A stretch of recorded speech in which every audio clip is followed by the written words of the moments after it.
caros internautas conectados nas redes sociais,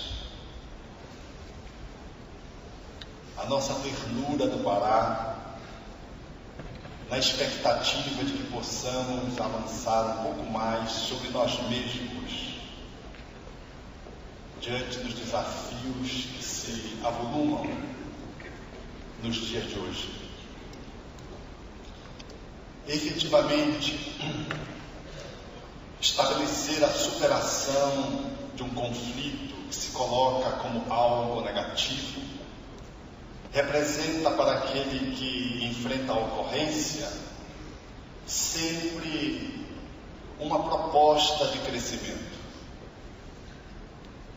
Não poucas vezes, diante de uma situação dita ruim, nós recuamos, nos acovardamos e jogamos a toalha desistindo antes de começar.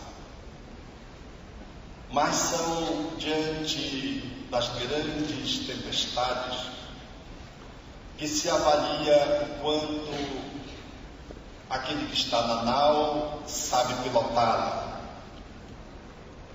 É diante dos problemas que se colocam em face de um grupo que se pode avaliar a competência desse grupo para transpor novos obstáculos que advêm inevitavelmente no correr da vida. E quando a situação é dramática, é natural que possamos nos sentir inseguros, mas mesmo nestas, em face de situações cruéis, nós temos a chance de ter um desempenho que possa nos remeter a posições de aprendizado, de crescimento e de iluminação, diretamente proporcionais à gravidade da situação enfrentada. Foi isto que aconteceu com Viktor Frankl, o extraordinário jovem médico, psiquiatra vienense, que fora acolhido, entre outros tantos, para o campo de concentração nazista. E chegaria a este campo num vagão, quando 1.300 a 400 pessoas se alinhavam como se fossem sardinhas em lata, posto que o vagão dava oportunidade para uma acomodação de 200 pessoas apenas. Não se podia sentar, tampouco deitar. Era, portanto, uma viagem que demoraria 4 dias, cuja alimentação era improvisada e precária e cujo destino era incerto. Lá estava Viktor Frankl, diante da estação após a parada do comboio, para que o oficial nazista, com um breve toque, pudesse definir quem ia para a direita ou quem ia para a esquerda. Era uma definição de vida ou morte. Ir para a esquerda era ser selecionado para a casa de banhos e, consequentemente, para a câmara de gás. E para a direita era a oportunidade de ingressar no campo de concentração e ter uma chance de sobreviver se tivesse uma estrutura psicoemocional capaz de fazer o enfrentamento da crueldade. Foi assim que, diante do oficial, um leve toque no ombro, dizendo para a direita, levaria Viktor Frankl à verdadeira casa de banho, no qual ele deveria se desvestir e, ficando apenas com óculos, com os sapatos e com o cinto, ele entraria desnudo, tal como nascemos, junto com os outros homens, para experimentar aquilo que era o início de uma longa trajetória. Depois do banho, agora destituído de tudo quanto carregar apenas nesses objetos de uso pessoal e muito indispensáveis, ele seria remetido ao barracão dos prisioneiros para ver de lá uma fumaça negra subindo para o horizonte. E quando ele perguntou para alguém que se colocava ao seu lado, já habituado ao campo de concentração, acerca do amigo que tinha ido para a esquerda, aquele interlocutor haveria de afirmar de forma categórica: o seu amigo está indo para o céu. Era o humor negro, uma das estratégias que se utilizava no campo de concentração para se lidar com a crueldade. Aliás, do ponto de vista psicológico, dos mais de 21 modos que o homem tem de se proteger, defendendo-se das agressões, dos conflitos, dos problemas, um deles é este: o humor, a sátira, a ironia, que às vezes é a única estratégia que você tem como lidar com uma problemática demasiadamente grande, a fim de que você não seja massacrado por ela. Nos casos de crueldade, quando experimentamos na família uma doença mental invasiva de um familiar, um alcoolismo despótico, homens, pais violentos, mães agressivas, dependentes de substâncias psicoativas, às vezes no processo crônico, uma das estratégias que o filho tem para sobreviver é exatamente buscar a ironia, o humor. E com o humor ele se esquiva, dando leveza para que a negatividade não seja tão traumatizante.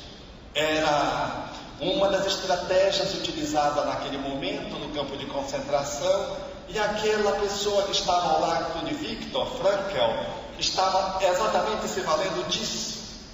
Era necessário sorrir, ainda que a piada fosse de mau tom, mas era uma piada, era melhor do que a realidade, porque o acesso ao campo de concentração dava a oportunidade de se ver o que é o ser humano quando se desvia do seu caminho. Era dramática a ocorrência, porque durante o dia, após 5 horas, quando a sineta tocava para que pudesse ir para o trabalho forçado, as experiências do esforço eram desproporcionais para a ração recebida na sustentação daquele dia. Eram apenas 300 gramas de pão, uma sopa rala, que constituía aquilo que deveria compor as calorias para que aqueles prisioneiros pudessem fazer os trabalhos forçados. E lá estava Viktor Frankl, nessa investida, valendo-se dessa porção insuficiente, nutritiva, e tinha que fazer as caminhadas longas, às vezes num frio gélido com neve.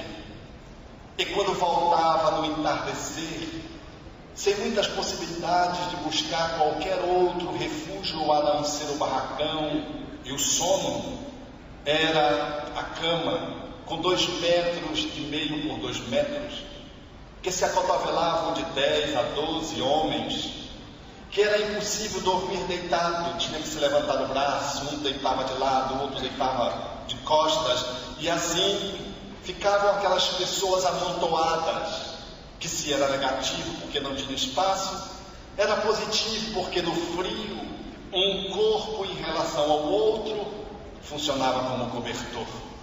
E o sapato, rompendo a norma prescrita ali dentro do campo, era usado como travesseiro, ainda que tivesse lameado, para apoiar a cabeça.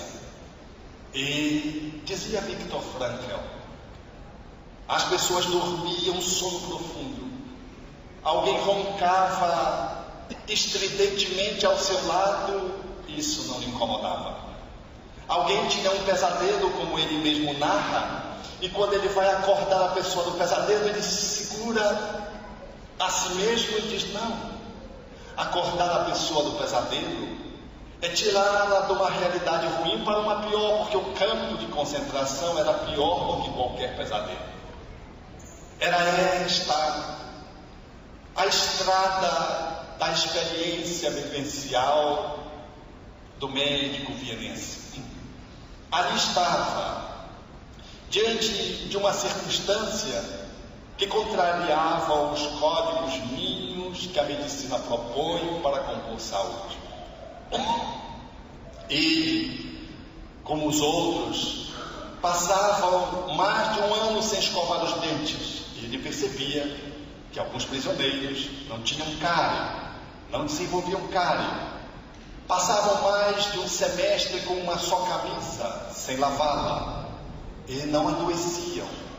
Caminhavam na neve, já com os sapatos rotos, com os membros inferiores inchados pelo edema em função da desnutrição, e com as escarificações entre os dedos que ensejava ferimentos, gretas entre os dedos, equimoses, mas isso não se constituía num processo infeccioso invasivo, contrariando tudo aquilo que a medicina propõe no estudo da infectologia. Eles caminhavam e viviam a experiência da vida e da morte por um fio, porque o fio que separava um campo de concentração era uma das estratégias para que a pessoa pudesse se libertar quando não aguentava mais o conflito, o sofrimento, a dor, projetava-se no fio e morria eletrocutado.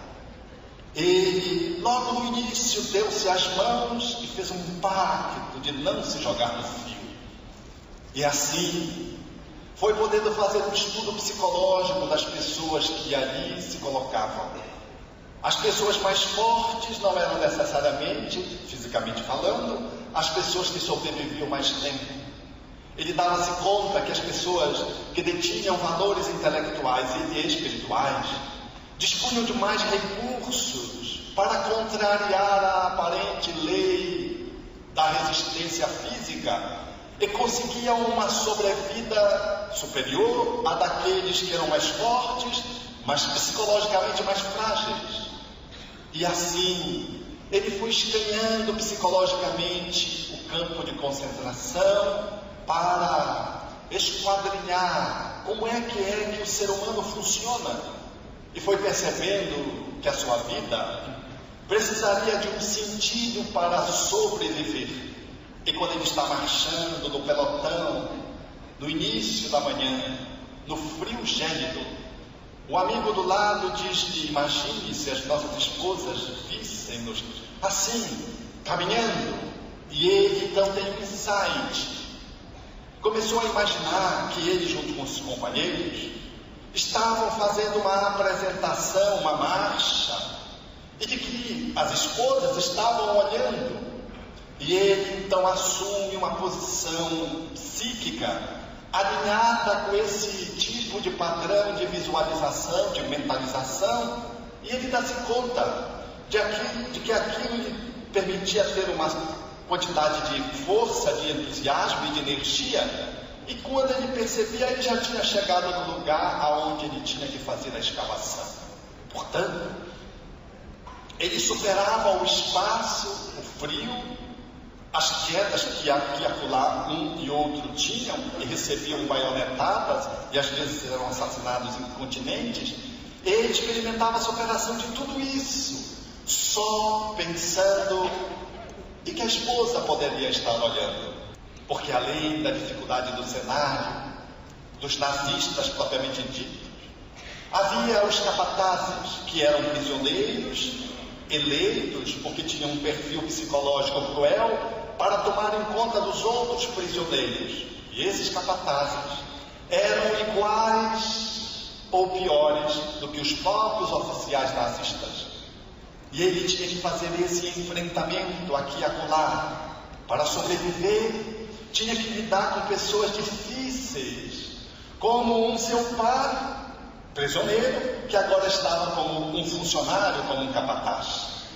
E ele narra algumas dessas experiências como uma em que ele está fazendo a escavação, a neve estava posto, ele estava rompendo a neve, e conseguira então, depois de vencer a superfície, estar retirando a terra para que se pudesse então depois colocar os trilhos para uma via férrea que estava sendo construída, quando um capataz lhe olha, vê um montante de terra e diz: vejo que tu eras um vagabundo na terra, na tua atividade profissional. E ele disse: não, eu não era um vagabundo, eu era médico. Ele disse: sim, médico comerciante, que deveria aliviar o bolso dos seus clientes. Ele disse: não, eu trabalhava na instituição pública e atendia a pessoas pobres. O capataz enfurece-se, porque era um diálogo no qual ele não conseguira superar. O seu oponente avança, e corpulento, forte, porque tinha uma nutrição diferenciada naturalmente, soca-o. E Victor Frankl, franzino, desnutrido, cai ali quase seminu, enquanto que o capataz, com gorro, com máscara, com todas as proteções, luva, botas, começa a socá-lo e deveria matá-lo naquela circunstância, quando um outro capataz se aproxima e faz uma intervenção, impedindo que o homicídio se estabelecesse. O outro capataz que surgira e intervira era um que caminhava junto com o pelotão, fiscalizando o pelotão. E, em uma das circunstâncias, como Victor Frankl caminhasse na fila marginal, lateral, esse capataz começou a falar do conflito dele com a esposa. E Victor Frankl, como era um psicoterapeuta, começou a atender naquele trajeto e ali oferecer algumas sugestões. Esses aconselhamentos nessa jornada foram muito úteis para aquele capataz que agora, vendo o seu terapeuta do campo de concentração ameaçado de morte, haveria de intervir, impedindo que o outro brutamonte pudesse liquidá-lo, para que no dia seguinte pudesse estabelecer uma estratégia de mudá-lo de grupo, a fim de que ele não ficasse às vistas daquele capataz cruel. Eram essas e diversas ocorrências que Victor Frankl foi analisando, dizendo que a vida, ela tem um movimento, e de que nós temos que entender o movimento da vida. E quando as pessoas se perguntavam o que é que ela queria da vida, ele se perguntava o que é que a vida quer de mim, porque ele entendia que se você segue o movimento da vida, acontece o melhor para você. E você tem que ouvir a voz da consciência, dizia ele, para poder identificar o que a vida quer de você. E de que as circunstâncias pelas quais ele ia passando, de ameaça de vida e morte, desde a chegada do campo, às diversas outras ocorrências agressivas das doenças, das agressões humanas, eram situações que a vida lhe propunha, a fim de que ele pudesse dar respostas plausíveis. Enquanto os prisioneiros perguntavam o que é que eles queriam da vida, ele se perguntava o que é que a vida quer de mim. Era por isso, dizia ele, que quando chegava o Natal e que se seguia sem que a guerra encerrasse-se, muitos daqueles que ali estavam se suicidavam, porque depositavam a esperança dentro de uma proposição que eles estabeleceram para si, mas que o movimento da vida não respondia da mesma forma. Logo, quando vinha o Natal e a guerra não tinha acabado, entravam numa desesperança. Muitos deles se suicidavam, alguns deles entravam em processo depressivo, vinham os processos infecciosos e eles morriam. E uma outra forma de morrer era atentar contra a disciplina, porque era logo encaminhado para a câmara de gás, que eles já tiveram conhecimento de que elas existiam. Assim, Victor Frankl foi avançando dia após dia, enfrentando as situações mais dramáticas, mais difíceis.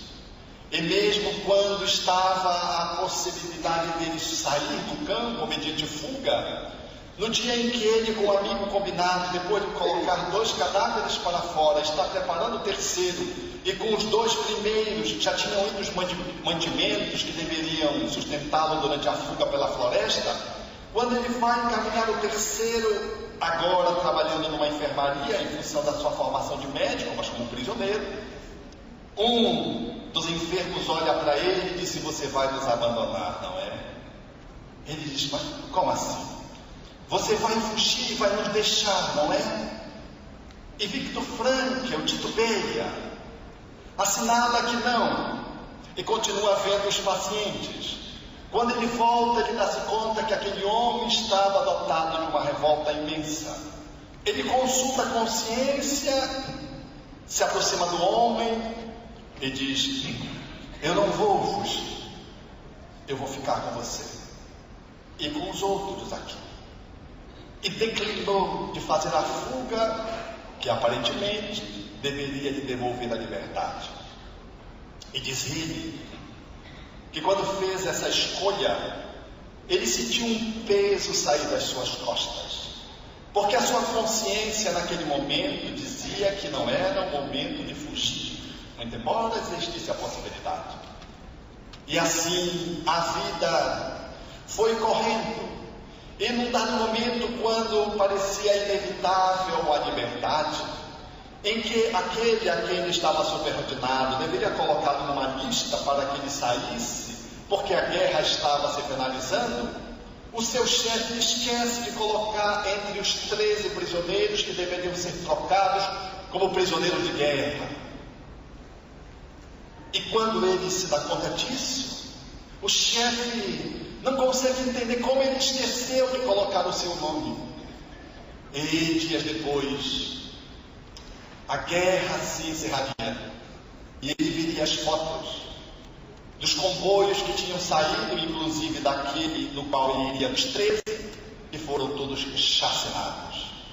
Era uma estratégia nazista que na verdade levava os prisioneiros para liquidá-los, e não era uma troca simplesmente com outras pessoas que deveriam estar na contingência de negociação para a liberdade. Ele olha mais uma vez e percebe que a vida, ela efetivamente tem um movimento.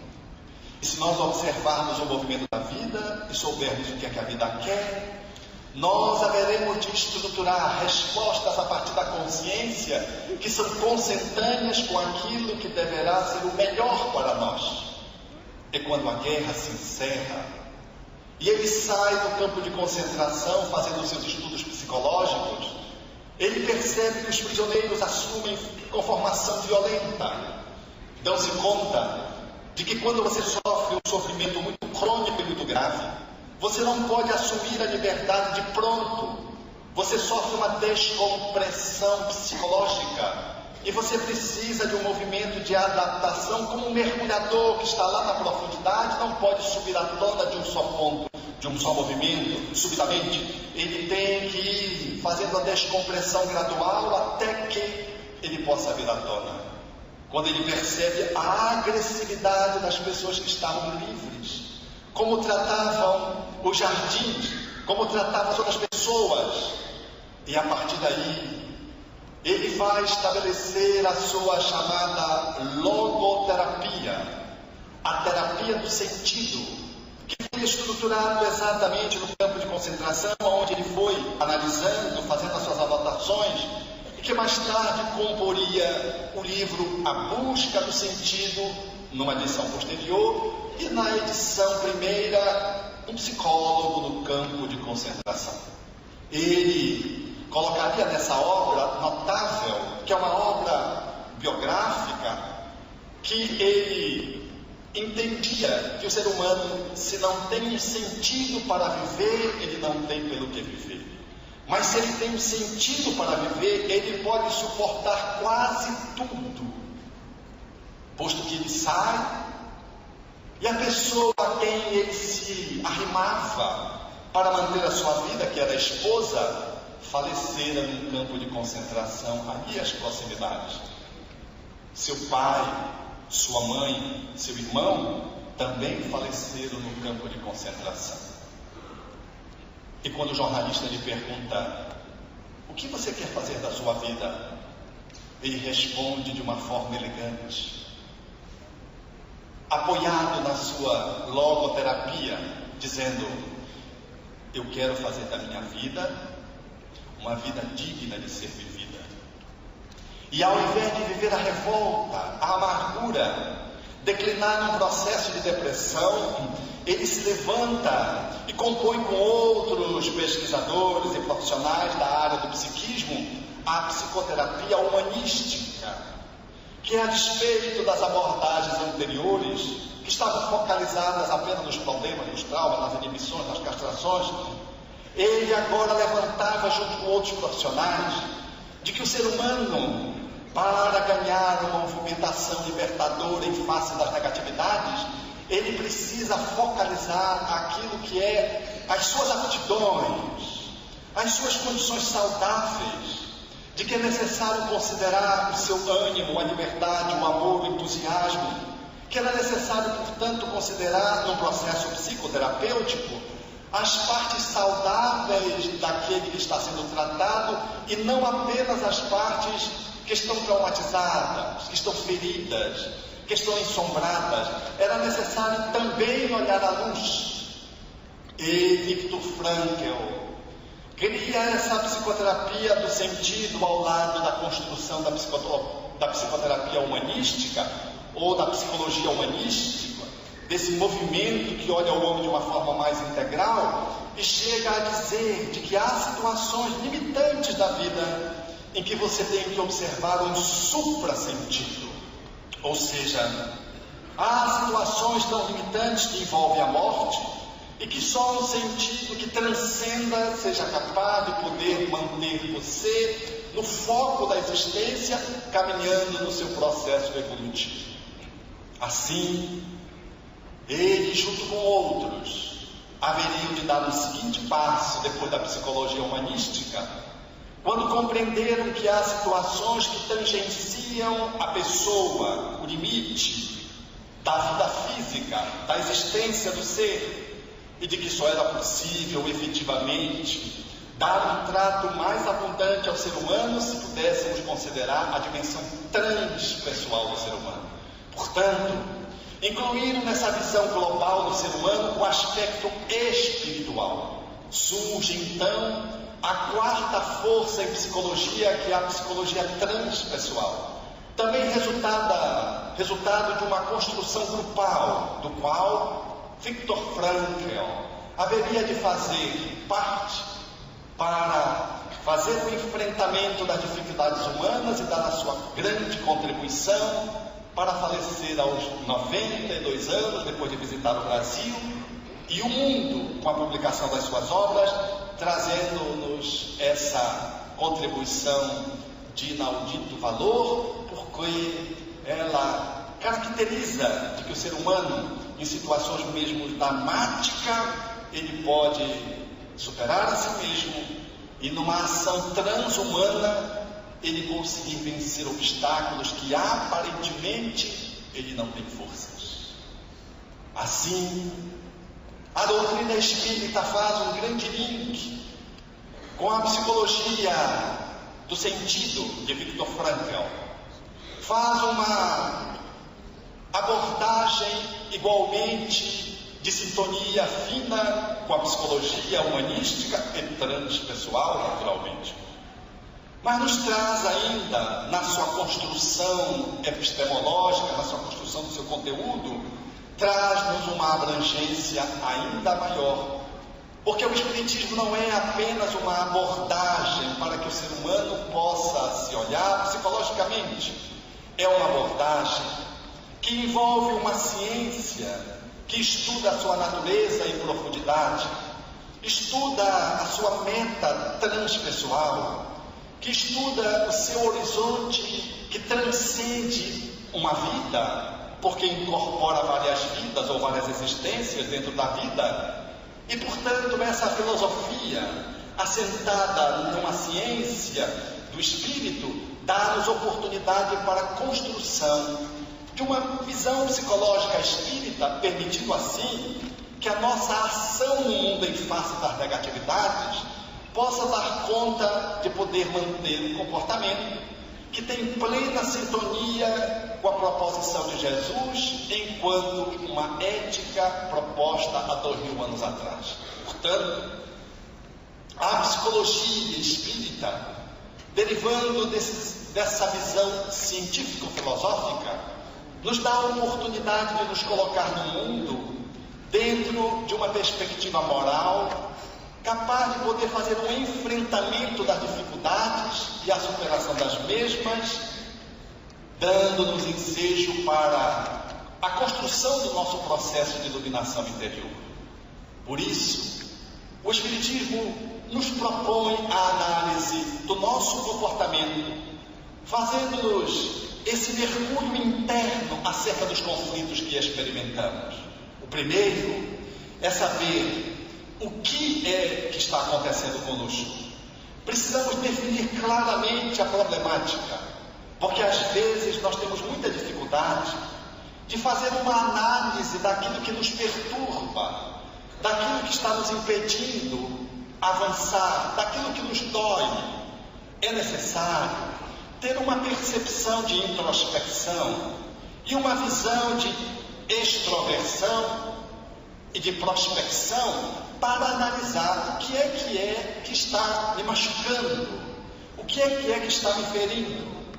Essa perspectiva de saber o que, essa perspectiva de poder nominalizar, identificar e discriminar os pontos que estão me perturbando, que pode ser econômico, que pode ser emocional, que pode ser biológico, que pode ser espiritual. Eu preciso fazer uma incursão diagnóstica para poder saber o que está me incomodando, o que é que me impede de fazer um bom desempenho, avançar, ter um bom comportamento, o que é que está me limitando. E ao lado do que, eu preciso responder quem, porque essa perspectiva do quem, ela, à luz do pensamento espírita, nos dota da propriedade que habitualmente nós nos desoneramos. Ou seja, em função de um conflito, de um problema, de uma dificuldade, de uma negatividade que nos embaraça, a nossa perspectiva de funcionamento é sempre acusar quem? Os outros. É sempre o obsessor, é a mãe, o pai, o esposo, a esposa, os astros. Nós temos uma mania ancestral de não olharmos para nós mesmos apenas olhando para fora, como fazia a mulher sentada tomando café e reclamando para o marido que a vizinha não sabia lavar os lençóis. E todos os dias repetia até que o marido levantou, se aborreceu, pegou o pano e limpou a vidraça. E quando limpou a vidraça, ela olhou e viu que os lençóis estavam limpos. E era apenas uma percepção distorcida dela, a esposa, porque a vizinha estava lavando os lençóis, estava um pouco penitente depois que a poeira da vidraça, que ia se acumulando a cada dia, fora limpa. Assim somos nós. Nós olhamos para fora com a nossa lente intrapessoal e não nos damos conta de que o nosso olhar caracteriza a nossa dificuldade e nós pomos nos outros aquilo que é nosso. Fazemos esse mecanismo de projeção, damos a alguém aquilo que nos pertence, e a dor que nós estamos causando a nós mesmos, nós não nos apropriamos dela para conhecê-la e a fim de erradicá-la. Nós colocamos no outro. E se eu digo que é o outro que está me fazendo infeliz, como é que eu vou me tornar feliz? Como é que eu vou mudar a minha vida se é o outro que está me perturbando? É o outro que tem a chave do meu aprisionamento. Mas por que você é assim? Ah, você não tem a esposa que eu tenho. Se você tivesse, você não me faria essa pergunta. Mas por que você assim está tão macambúzio, difícil, parece tristonho, perdeu a alegria de viver? Ele disse, o meu marido. O meu marido é um tricessor reencarnado. É ele mais uma legião. Se você vivesse com meu esposo, mas por que você está assim, descompadecida? Entregue ao sabor do vento, parece uma biruta. E a pessoa diz: ah, porque vieram filhos do umbral. E ter os filhos que eu tenho, e ter um sentido de orientação e vontade só sendo Jesus Cristo. A gente assume uma posição pessimista, sempre colocando fora aquilo que está pertencente dentro. Não damos conta de que tudo na vida é relativo. E nesse olhar da relatividade, nós precisamos saber da nossa parte e procurar ter o melhor olhar que nos mobilize para a mudança. Porque se o outro me faz infeliz, eu sou infeliz por causa do outro, não é por causa de mim. Então é cômodo ficar nessa posição da vitimização, culpando o governo, o país, a esposa, o esposo, Deus, os espíritos, um mal olhado no outro. Não, porque assim, não, porque o meu vizinho, tu não sabe o meu vizinho. Ele não deixa eu crescer, tem um olho gordo. Isso é um olhar de autodesprestígio, de apequenamento da nossa capacidade de querer, da nossa vontade. É abrir mão do seu livre-arbítrio, porque tudo que acontece de mal parece que não lhe pertence. Você é uma eterna vítima que sempre fica cantarolando: ó vida, ó Deus, ó sol, isso não vai dar certo. Qual a hiena? Há pessoas que são assim, ela já vem com a cabecinha torta, já vem com aquele olhar melancólico. Não ouse perguntar, porque ela vai desviar o sofrimento que sempre vem de fora, e ela é sempre coitadinha. Ela é uma mendicante que fica esperando que alguém de fora venha lhe salvar. E quando nada resolve, ela diz: Jesus, o Salvador, há de me salvar. Não vai se salvar nunca. Porque Jesus disse que nós tínhamos que tomar a cruz e seguir. Tínhamos que ir nos passos dele. Então esse olhar pessimista, derrotista, que se exonera da vontade, nos coloca numa posição de ineficiência e nos impede de fazer o avanço. Tudo é relativo, precisamos olhar a relatividade dessas intercorrências, das interfaces, de mim com o outro, de mim com o grupo, de mim com os espíritos, de mim cosmicamente falando, para não colocar na lua o problema de eu ser lunático. Se eu sou lunático, é porque eu sou louco, e eu tenho uma crise psicótica em função do magnetismo lunar. Mas o poeta, com a mesma lua no mesmo dia, ele compõe uma poesia fantástica. E se você me pergunta: mas pelo que você compôs essa poesia? Eu me aproveitei da lua. Quem é que tem razão? O lunático que joga pedra na cabeça do poeta, ou o poeta que transforma as pedradas em poesia em função da lua? A lua é para um de um jeito e para o outro do outro? Diz Emmanuel que o magnetismo lunar apenas maximiza aquilo que trazemos na alma. O outro é apenas um espelho que te reflete. Se tu tens um mau relacionamento com o outro, a responsabilidade de melhorar esse relacionamento, sobretudo, é tua. Porque a parte do outro é do outro, você não tem a menor ingerência. Então assuma o seu quinhão para a mudança e mude-se. Não espere que o outro mude, não, ele tem que dar o braço a você, porque se ele não der, eu também não faço as pazes comigo.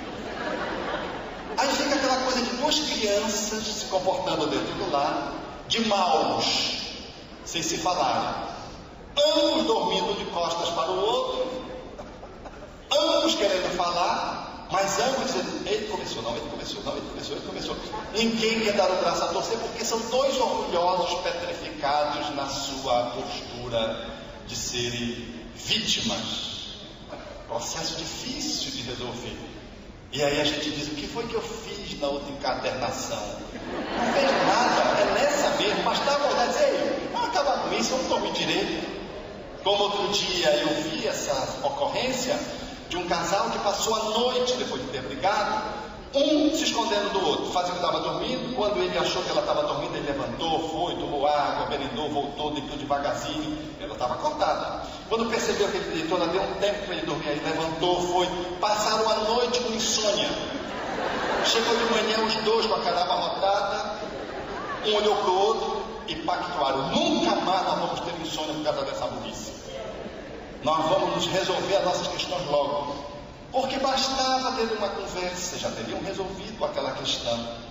Assim, nós precisamos encontrar na relatividade a nossa parte. Einstein já traria isso, e os dois amigos de Einstein nos Estados Unidos nos deixaram emblematicamente aquilo que é a melhor proposição sobre o que seja a relatividade do comportamento humano. Quando um falou de Einstein, o outro disse: mas quem é esse tal de Einstein? Poxa, tu não sabes quem é Einstein? Ele disse: não. Albert Einstein, não sabe? Não sei.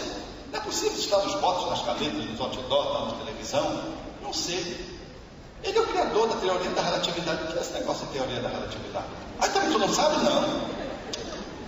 Eu vou te explicar o que é a teoria da relatividade. Relatividade é você estar assim, num banco, num trem, e tem um espaço que mal dá para duas pessoas. E vem uma mulher feia, fedorenta, horrorosa, e senta por um minuto e levanta, e para ti parece que foi 1 hora. E depois que ela vai embora, vem uma bonitona, cheirosa, senta e demora 1 hora, e quando levanta, tu pensas que só durou 1 minuto.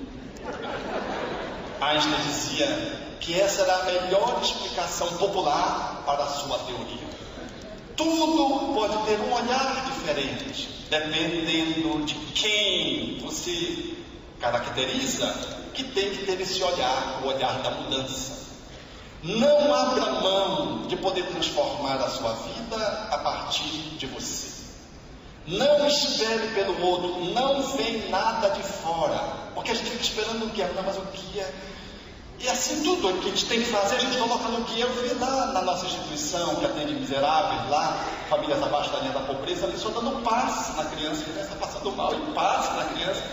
E aí ela não sabia, pensando que era um obsessor, não era apenas um obsessor, começou a orar, e o espírito amigo disse: o que você está esperando? Ela disse: mas eu estou dando passe, ele não melhora. Ela disse: um caminho para que ele possa comer, ele está com fome. Levou, a criança não tinha comido no dia anterior, não tinha tomado café, tinha chegado meio-dia na instituição com fome, sem almoçar. Então ela estava macambúzia, e a pessoa queria resolver o problema do estômago com passe, e como não resolveu, já puxou o que podia resolver. A solução está ao nosso alcance, e aquilo que foge ao nosso alcance não nos pertence. Resolver. Então a gente resolve a nossa parte, não a parte do outro. Porque às vezes a gente quer resolver a entrega nossa, do filho, do esposo, do vizinho. A gente quer salvar o prédio. Aí marca uma reunião, evangelho do condomínio. Aí pronto, pessoal expulsa você do condomínio, porque parece que entrou um fanático ali que quer transformar. Não, porque o vizinho lá bebe, o outro fuma, o outro trafica, o outro não sei o quê, chega tarde, o outro bate na mulher, e eu vou já resolver isso aqui. Não. Dê conta da sua administração interna. Se você conseguir fazer isso, bingo, você está no caminho da liberdade. A doutrina espírita, na proposição kardeciana, propõe, no entanto, que se vá além. E para entender esses encaixes das negatividades que nos alcançam no cotidiano da reencarnação, é necessário nós nos perguntarmos, respondermos o questionamento emblemático do porquê. Por que está acontecendo comigo? O que foi que me fez reencarnar nessa família? O que foi que me fez casar com essa pessoa que eu olho e digo: não é possível que eu casei com essa pessoa? Depois de passar um apaixonamento, você olha e fica em dúvida se era você mesmo ou se você não estava possuído. É necessário saber o porquê, porque a vida tem um movimento, como diz Viktor Frankl, à época, sem valorizar a reencarnação. A vida nos traz o que nós nos damos para a vida. A vida tem efeito eco, como o filho que estava no monte, na montanha, e gritou: ei! E aí, o eco naturalmente se fez correspondente: ei! E o filho olhou para o pai e disse: pai, o que é isso? E o pai sorriu, ele disse: aparece aí! Aí gritava, a voz similar a dele: aparece aí! Eu vou te dar um soco na cara, eu vou te dar um soco na cara. Ele foi se aborrecendo, olhou para o pai, e o pai disse: segure a onda aí, meu filho.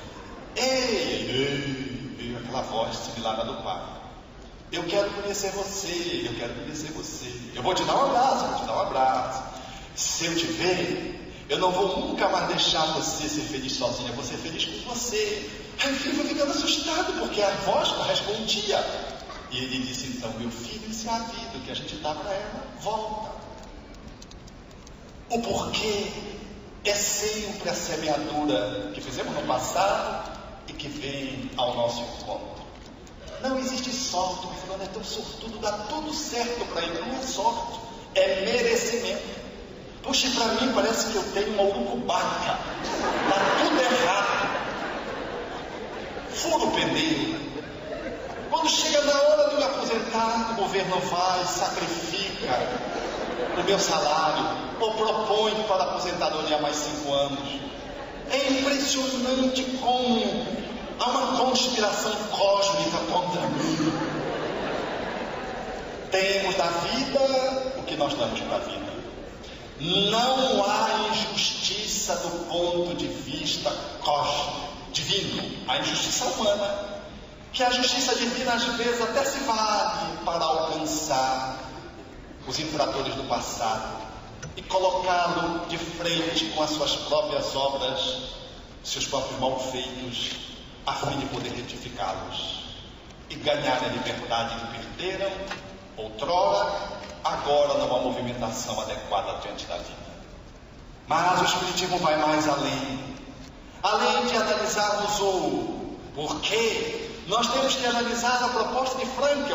Para quê? Qual é o sentido disso está acontecendo comigo? Por que eu recebo um filho autista? Por que eu recebo a possibilidade de viver numa inserção social num estado como o meu, com alto índice de violência, num bairro, às vezes, que eu mudo de bairro, que parece que o bairro vai atrás de mim? Qual é o sentido da vida que me faz encontrar pessoas que sempre me passam para trás? Parece que eu tenho um código de barra, as pessoas me enxergam e me assaltam. Não tem gente assim? Eu tinha um senhor que viveu essa experiência. E eu perguntei para ele: você tem medo de ladrão? Ele disse: não tenho. Eu digo: não, e Belém é uma cidade rica de assaltos. E eu disse: o senhor nunca foi assaltado? Ele disse: 19 vezes, só em 11 meses. Eu achei que ele estava brincando. E aí ele foi enumerando os assaltos. E aquele homem era tão perseguido pelos assaltantes, era um advogado, mas honesto. E então,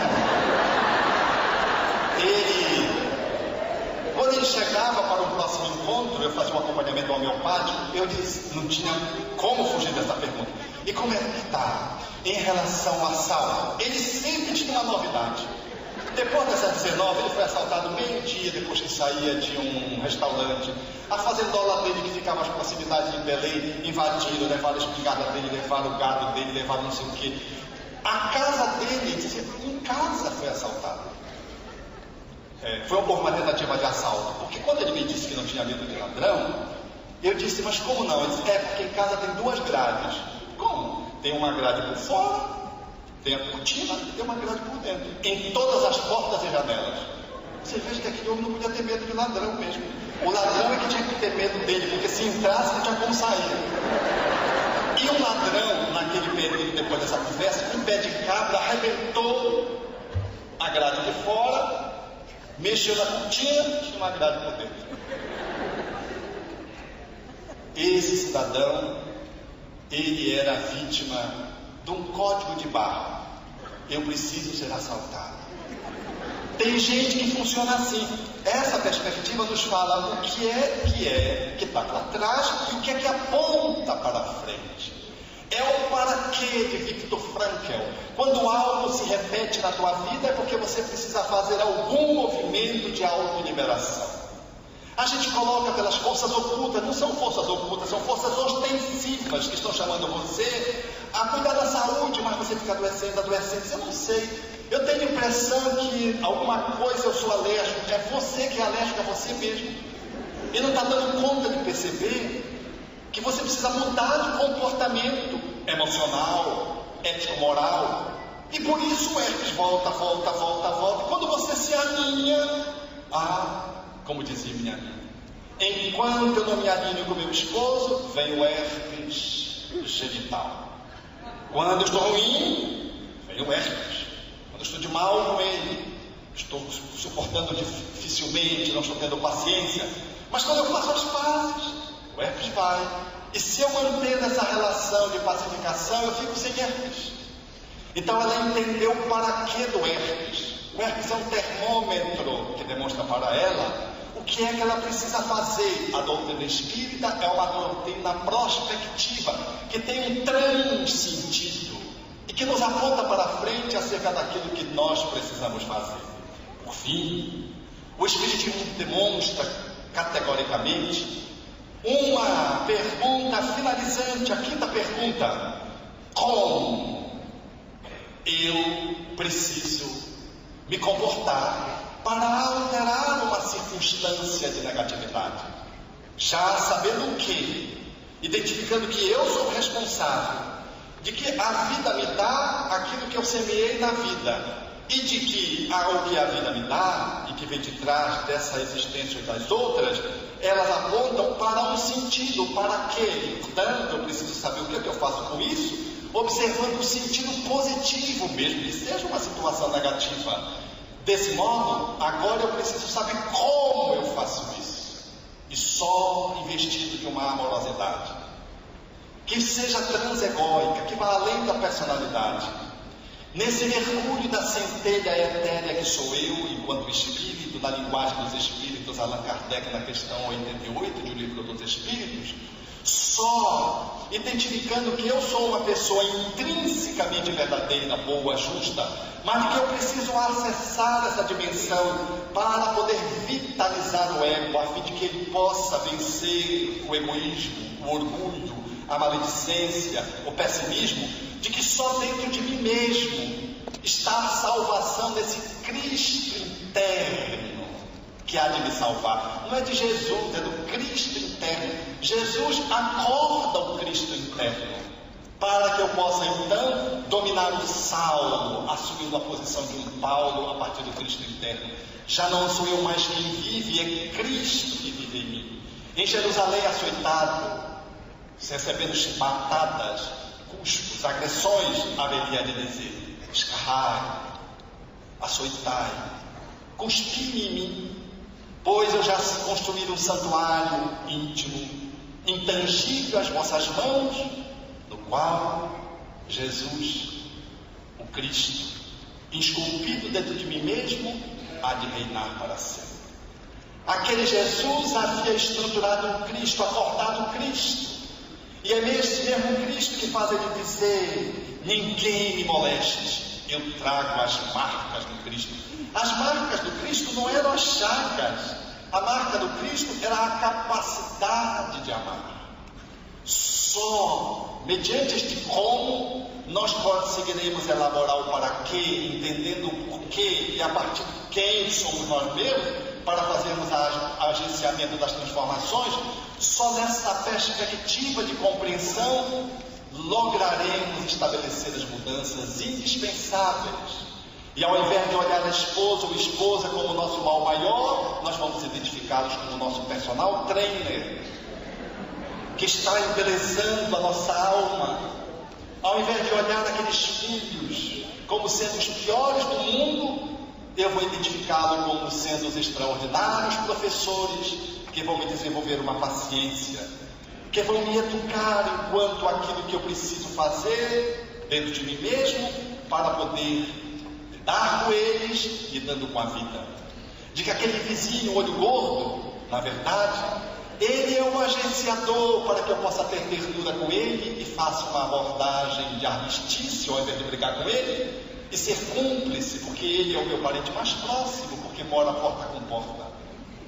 Ao invés de olhar a sogra como sendo uma bruxa reencarnada, eu vou encontrar nessa companheira a mãe, uma segunda mãe, ou então a professora dura, que me exige internamente disciplinas austeras, para que eu possa corrigir algumas distorções da minha alma, aformoseando o meu espírito.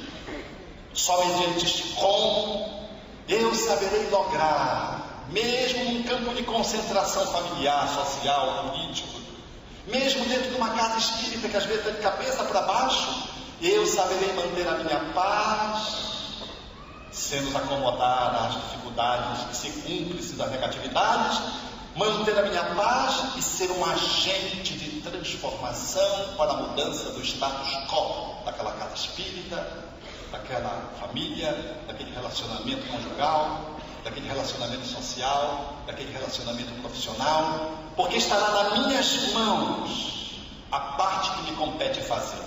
E se eu fizer tudo que está ao meu alcance, e se não conseguir, terei logrado fazer tudo. Mesmo que o desfecho não seja aquele que eu espere, porque eu às vezes, e na maioria das vezes, também preciso do outro, mas eu terei feito a minha parte e poderei lograr a liberdade de ter amado e ter me valido do máximo possível das situações positivas e transformado as situações negativas, ressignificando-as e aprendendo com elas e dando um salto de qualidade, um voo na direção do meu processo iluminativo.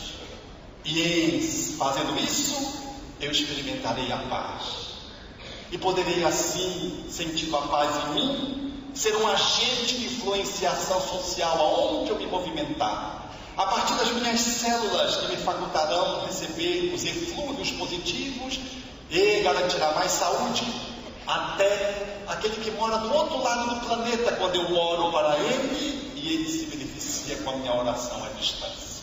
Nessa visão sistêmica de que estrela e flor estão ligados, de que o vagalume, quando pisca, as estrelas estremecem, e quando eu colho uma flor, eu toco efetivamente uma galáxia de um jardim que está colocado no macrocosmos.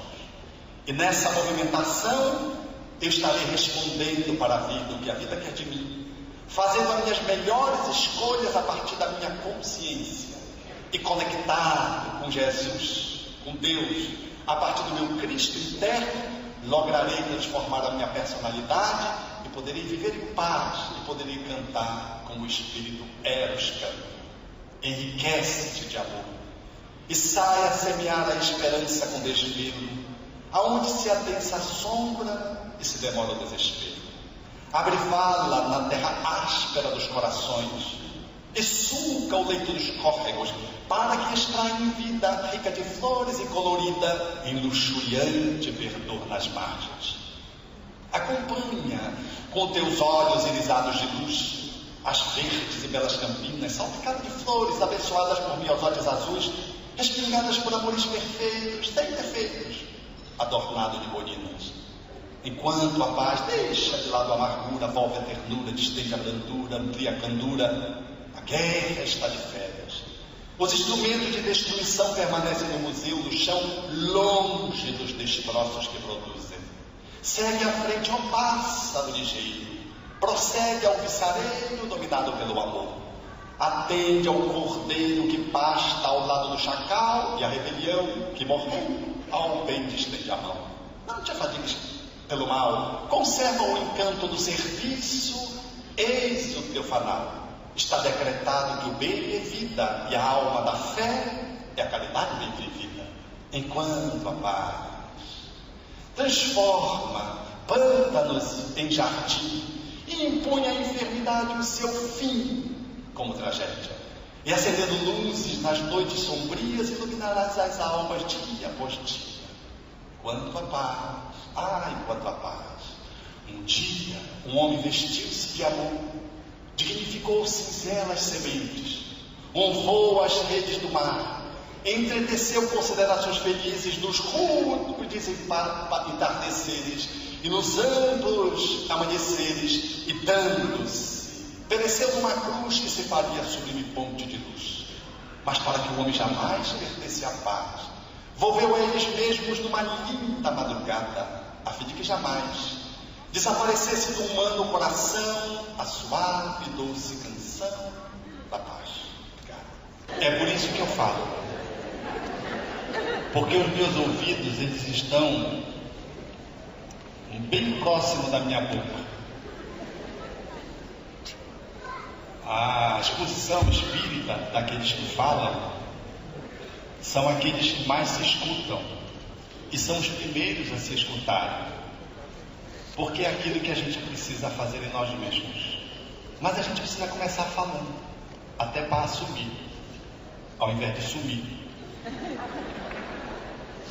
Mas se nós nos acomodarmos, achando que não tem jeito, tá bom da gente virar o ovoide e ficar na rotatória, parece cachorro doido correndo atrás do rabo, sem fazer nenhuma mudança. Então, ter a coragem de poder dizer: é necessário falar e se escutar, para que poder, em se ouvindo, possa se estabelecer uma reflexão. Isso é um bom começo. E olhar o que é negativo como algo negativo é negativo. Nós temos que olhar a negatividade como uma alternância de positividade, porque aquilo que é mal não é mal, está mal, basta ser transformado. O lixo não é lixo, ele é fertilizante, mas eu preciso dar um trato. A dor não é dor, é um movimento alterado da alma, diz Paulo a Kardec em um livro dos Espíritos. Ela é apenas algo que está dentro de nós mesmos, que precisa fazer uma correção, a fim de que essa movimentação se alinhe adequadamente. A sombra, ela não existe de si mesma, ela é apenas um reflexo da ausência da luz. Então, a negatividade, enquanto mal, Kardec analisa muito bem em A Gênese, dizendo que isso é apenas um estado, como é o frio em relação ao calor, em que as moléculas se chocam mais intensamente no calor e menos intensamente no frio. O mal não existe enquanto substância real, a negatividade não existe. Ela existe enquanto a movimentação imatura da alma, e olhar para ela e tratá-la, fazendo um movimento de transformação, é o que precisamos fazer hoje ou amanhã. Mas não vamos precisar fazer, porque a lei do progresso é a lei inevitável. Como fazer se o meu sentimento negativo vem desde criança? Como me libertar? Primeiro, assumindo de que é seu, de que você está assim, você não é assim, e de que você tem a clara percepção do que é esse conteúdo que está dentro de você. O primeiro passo para a transformação de qualquer coisa negativa ou imatura em nossa alma é a coragem de poder acolher e poder dizer: bem, isso aqui está dentro de mim. Esse é o primeiro ponto. E se nasceu com a criança, é porque faz parte do teu patrimônio espiritual do passado, vem como uma erva daninha que você precisa fazer um movimento de transmutação, de transformação. Assumir isso e não jogar para a mãe e para o pai, o que é muito comum naqueles que vivemos na Terra, e por isso as psicologias, elas se debruçam muito para analisar essa triangulação amorosa, é de bom tom saber de que a gente reencarnou já trazendo essa pecha, essa encrenca, de que a gente já não resolveu na outra, e que está na hora de fazer essa movimentação e olhar para ela, fazendo um enfrentamento lúcido e buscando a nossa parte saudável, vai ser a estratégia de dar um sentido positivo para aquilo que é o nosso ponto cego. É como se fosse uma briga dentro de nós mesmos, em que dois gladiadores travam um embate. Um da negatividade que vem desde a criança, e um outro que eu estou aprendendo a construir, que é a virtude oposta, que é o movimento positivo, que é a luz. Eu preciso saber, nesse embate, quem é que vence, como fez o neto perguntando para o avô, habituado com os queijos: vovô, então é quem que briga, o do mal ou do bem, o da negatividade ou da positividade? E o avô sábio respondeu para o neto: meu neto, é quem você alimenta. Se eu alimento o gladiador da positividade, eu enfraqueço de fome o gladiador da negatividade. Vai havendo, portanto, uma movimentação de uma gangorra que vai mudando de polo. E eu vou aos poucos amadurecendo e fazendo a transmutação, a transformação daquilo que não está bem em mim. O que eu não posso é olhar para a negatividade e achar que um passe vai me resolver, de que uma palestra vai me resolver, de que um banho de cheiro vai me resolver, de que um bolo de rolo ou um açaí juntos eles vão me dar mais substância. Mas isso é um problema da alma, não é um problema bioquímico de energia corpórea. Então, ter esse olhar e não ter pressa, mas ter urgência, talvez seja a consciência daquele que acolhe a negatividade, não a alimenta, não a perde de vista e passa a trazer aquilo que é saudável para fazer a confrontação e assim permitir a mudança que deve ser estabelecida, inadiável nesses dias nas nossas vidas. Todas as 3 perguntas são em relação a livros, onde e o nome do livro que tem a história de Viktor Frankl. E você citou durante a palestra A Busca do Sentido, um livro. Qual seria o outro? E qual o título e autor da poesia que você citou? Poesia de Espírito Eros, psicografada por Divaldo Franco. E a outra é A Busca do Sentido, é um livro, e qual seria o outro? Eu não sei se é esse livro que... O outro já morreu, o outro livro, desencarnou. Era um psicólogo no campo de concentração, ele não estava sendo editado, ele foi editado com essa nova vertente, com esse novo nome. Eu acho que estou bate-pronto na resposta. Vocês estão vendo, né?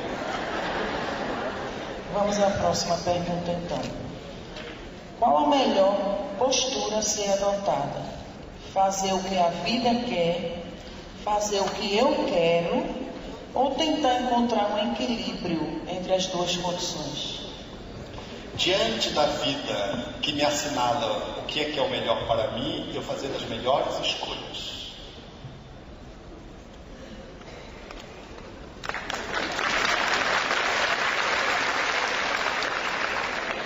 Porque a jovem perguntou que nós temos um Deus. E por que esse Deus permite tanta violência no mundo? Pai, mãe e filho matando uns aos outros. Como aprender com estas coisas negativas? Diz Jesus: por que estás preocupado com o que comer, com o vestir? Olhai as aves do campo, não trabalham, não fiam, não guardam celeiro, e vosso Pai as alimenta. Olhai os lírios do campo, não tecem, também não fiam, mas se vestem com tanta beleza que nem Salomão em toda a sua glória se vestiu como algum deles. Ó homem de pouca fé, por que estás preocupado com o que comer, com o que vestir? Não é a vida, o próprio suprimento, o alimento, o corpo, a própria vestimenta? Então, você não vê uma rosa deixar uma pétala surgir de uma cor desbotada, porque ela está aborrecida. Você não vê um animal sair da harmonia da sua ecologia em que ele se encontra, salvo quando ele sofre a crueldade humana. Você não vê os pássaros morrerem de fome, salvo quando nós esquecemos de dar alpiste para ele dentro de um viveiro, de uma gaiola. A natureza, diz o Espírito Emmanuel, ela cumpre o seu dever. A erva, a flor, a planta, no status evolutivo em que ela se encontra, ela cumpre a sua função. Os animais cumprem as deles, mas o homem, que detém o livre-arbítrio, que é chamado a se colocar no mundo como um co-criador na terra, ele malversa a sua escolha e a sua interação diante da vida e promove as distorções, gerando desconforto, fome, Ele põe celeiro, ele põe lá, a comida estraga e tem gente passando fome, ele queima os pintos, ele joga o leite no rio, mas não dá para ninguém, para não diminuir o preço no mercado. É o homem que faz uma movimentação individual e coletivamente, gerando esse desconforto, que também faz parte dos ensaios de aprendizagem. Então Deus permite, exatamente para que possamos, como um aluno que desiste de fazer os deveres escolares e repete a mesma lição no dia seguinte, e o professor assim aquece, para que o aluno aprenda a lição. Ele pode aprender a lição de primeiro, ou ele pode aprender a lição repetindo a lição. Nós, seres humanos, muitas vezes negligenciamos o aprendizado direto e nos colocamos como alunos repetentes individual e coletivamente, e trazemos desde o corpo, nas marcas das dores físicas, a necessidade de fazer a assimilação do aprendizado de uma lição que foi negligenciada outrora, em outras vidas. E Deus assim faz e assim escolhe, para que esta dor possa ser dor bendita, que nos ensina aquilo que nós rejeitamos pela via do amor. Então não é Deus quem cria o sofrimento, é o homem, através de uma escolha mal feita, de uma movimentação inadequada, que gera esse estado de desconforto que nós chamamos de sofrimento. E com esse sofrimento, ele é chamado a reavaliar as suas ações, a ressignificar posturas, faz o seu aprendizado e transforma o sofrimento em crescimento. Como conviver com equilíbrio no mundo onde se valoriza mais o ter do que o ser, e onde constantemente se é defrontando com pensamentos negativos em uma batalha constante em busca de paz? Por uma posição filosófica diante da vida. Nós somos reencarnacionistas, espiritistas, mas é curioso como nós vivemos como nós fôssemos morrer. Então o consumo se transforma numa consumolatria, o cuidado do corpo se transforma no narcisismo, a postura de fazer o acolhimento das coisas como mediações para o nosso crescimento espiritual se transforma como um fim em si mesmo, e nós nos perdemos de nós mesmos e transformamos o ter que nos tem, que nos aprisiona. Então daí a necessidade real de uma reflexão, do estudo espírita, para que no contexto cultural que nos oprime e nos impulsiona nessa direção, nós possamos dizer não a esses convites, apelos que fomentam o ter em detrimento do ser, a fim de assegurar a nossa melhor escolha, ainda que esteja no contrafluxo de uma sociedade que se diz espiritualista, mas que vive de forma mais materialista, como se fosse morrer e não desencarnar. Cabe-nos, portanto, fazer essa escolha e vivermos a vida a despeito da sociedade priorizar outros valores. Fazer o ser o ponto focal da nossa vida e transformar o ter, colocando a serviço do ser, é de bom tom. Valorizar o sentimento e a espiritualidade, para que elas não fiquem a reboque da materialidade e da intelectualidade, talvez também seja uma grande escolha, a fim de que nós possamos elaborar o nosso processo evolutivo intelecto-moral. Como ajudar uma pessoa que não quer ajuda por motivos de dependência química, emocional? Devemos desistir de quem desistiu? Como ajudar essa pessoa a mudar? Como ajudar uma pessoa, inicia a pergunta, que não quer ajuda? A pessoa já está dizendo, eu não quero ajuda.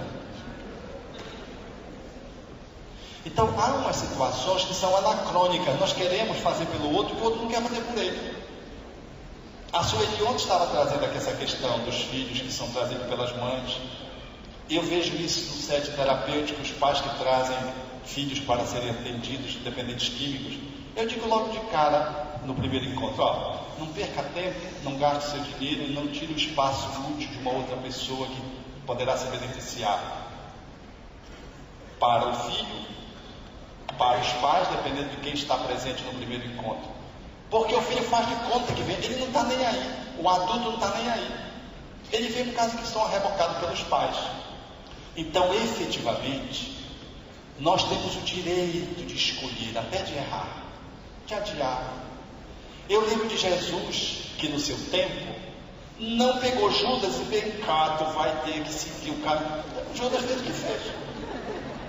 Inclusive se suicidou. E estava diante do homem mais íntegro e mais iluminado que a terra já conheceu.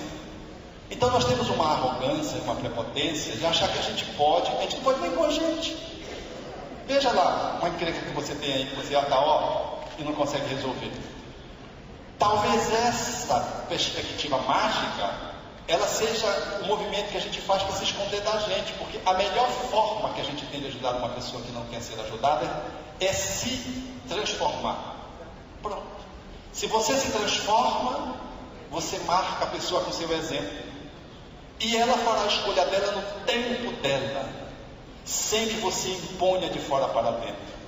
Jesus não arrastou ninguém, mas estava sempre disponível para atender as pessoas. Então nós precisamos deixar que as pessoas façam as suas escolhas e não nos percamos difusamente procurando salvar os outros, esquecendo de salvar a nós mesmos.